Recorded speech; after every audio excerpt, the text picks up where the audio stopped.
Good morning, friends.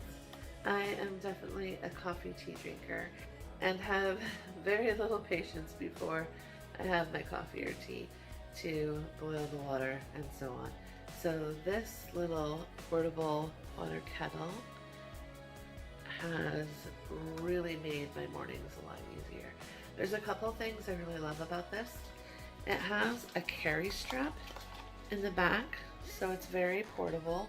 And you can just grab it and carry it. And the power supply is hidden with the carry strap. The lid has vent holes for extra venting while boiling. It's double walled with the inside being stainless steel. And there are only 2 buttons. This kettle does need to be plugged in while in use. You can program the kettle to heat to 6 different temperatures, 212 for boiling, 195, 185, 175, 160, or 140. The display shows the real-time temperature, and the water is usually boiling in under 6 minutes.